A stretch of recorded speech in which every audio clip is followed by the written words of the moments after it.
Halo semuanya, selamat datang di materi minggu ke-10. Nah, untuk hari ini, saya mau kalian melihat topik kita bukan cuma sebagai materi kuliah biasa, tapi bayangkan ini seperti medan pertempuran tingkat tinggi. Di satu sisi, ada hacker yang siap mengeksploitasi setiap celah, dan di sisi lain ada aplikasi perangkat lunak masa depan yang bakal kalian bangun. Apa senjata utama kalian buat ngelindungin user? Jawabannya ada di autentikasi dan manajemen password yang solid. Untuk agenda hari ini, kita akan bahas 6 poin penting. Pertama, autentikasi, menjaga pintu masuk. Kedua, penyimpanan aman pakai hash dan salt. Terus ketiga, mencegah serangan brute force. Keempat, kita bahas bahaya credential stuffing. Kelima, MFA sebagai pertahanan berlapis. Dan terakhir, kenapa kalian jangan buat kriptografi sendiri. Semua ini bakal jadi perisai vital kalian buat nangkis taktik standar para hacker di luar sana. Oke, kita mulai dari bagian 1, autentikasi. Menjaga pintu masuk. Kita harus sepakat dulu nih sama definisi pintu depan digital kita. Bayangin aja, aplikasi kalian itu kayak gedung berkeamanan tinggi. Gini, sebelum masuk lebih dalam, ada satu miskonsepsi yang sering banget terjadi. Autentikasi sama otorisasi itu beda ya. Autentikasi itu proses ngebuktiin siapa kalian sebenarnya. Ibaratnya ngecek KTP di pintu masuk. Nah, kalau otorisasi itu tentang apa yang boleh kalian lakuin setelah berhasil masuk. Jadi misalnya kalian masuk sebagai tamu, ya kalian nggak punya otorisasi buat masuk ke ruang server. Paham ya bedanya? Hari ini kita bakal fokus banget di urusan pintu masuknya, yaitu autentikasi. Lanjut ke bagian 2, penyimpanan aman, hash dan salt. Sekarang bayangin skenario horor ini, database kalian bocor dan dicuri hacker. Terus gimana caranya kita mastiin password user di dalam situ tetap aman dan nggak bisa dibaca sama sekali?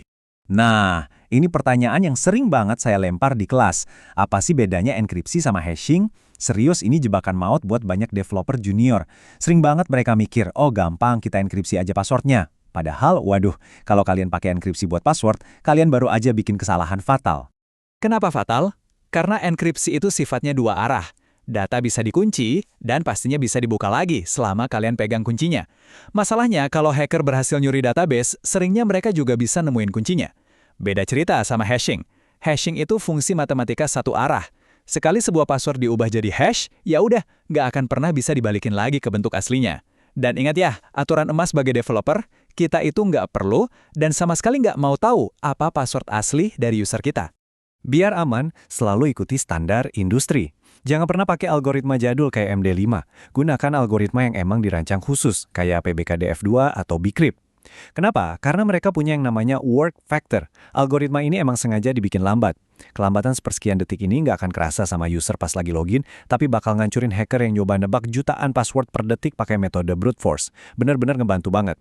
Tapi tunggu dulu, hashing doang ternyata nggak cukup. Kita butuh nambahin salt atau garam. Coba deh perhatiin bedanya password teks terang sama salted hash. Salt ini pada dasarnya nilai acak yang diselipin ke password sebelum di-hash. Efeknya luar biasa.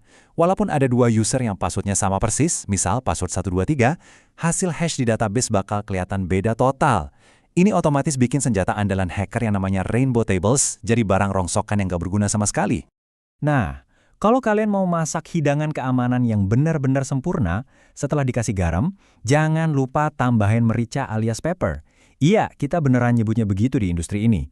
Bedanya, kalau salt disimpan di database yang sama, pepper ini adalah satu nilai rahasia tambahan untuk semua password, tapi disimpannya misah di alat manajemen rahasia yang super ketat. Jadi, amit-amit database kalian jebol, hacker tetap gigit jari karena mereka nggak punya peppernya. Coba kita lihat gimana semua ini ngebentuk alur login modern yang harus kalian bangun. Pertama, user masukin password. Kedua, sistem kalian ngambil salt si user dari database dan pepper dari berangkas rahasia, terus digabungin. Ketiga, kalian hash kombinasinya pakai Bcrypt. Terakhir, di langkah keempat, baru deh kalian bandingin hasil hashnya sama yang ada di database.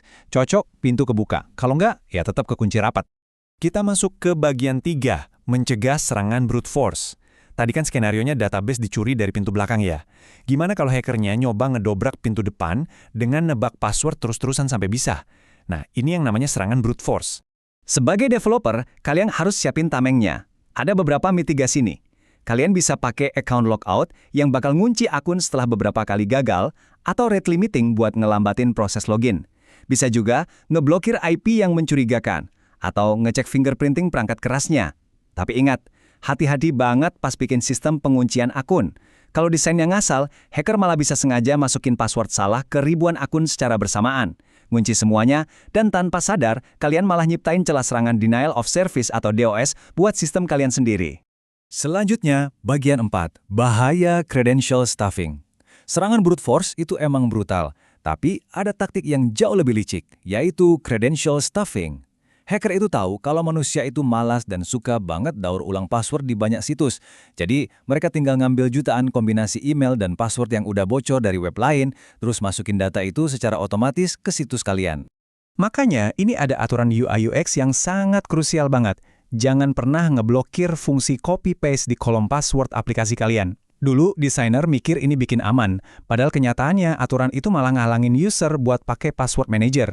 Kita kan pengen user pakai password yang super panjang, rumit, dan random untuk tiap situs. Biarin aja mereka nge-paste password itu dengan gampang. Masuk ke bagian 5, MFA, pertahanan berlapis. Sekarang kita asumsikan yang paling buruk deh. Password user sukses dicuri atau ditebak. Terus apa pertahanan terakhir kita? Jawabannya jelas, Multi-Factor Authentication atau MFA. Ini benar-benar perisai pelindung pamungkas kalian. Konsep MFA itu berdasar pada prinsip Defense in Depth atau pertahanan berlapis.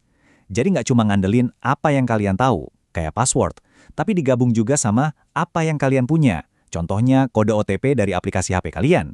Atau bisa juga siapa kalian, kayak sidik jari atau biometrik. Jadi, biarpun hacker pegang kuncinya, mereka tetap nggak bisa masuk tanpa HP atau sidik jari kalian.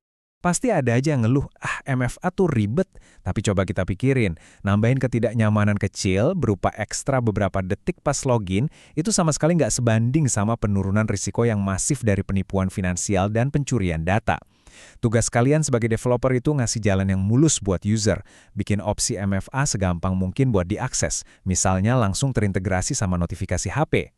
Terakhir nih bagian 6, jangan buat kriptografi sendiri. Ini penting banget, saya harus bilang, ini tuh godaan paling berbahaya buat mahasiswa ilmu komputer yang cerdas kayak kalian.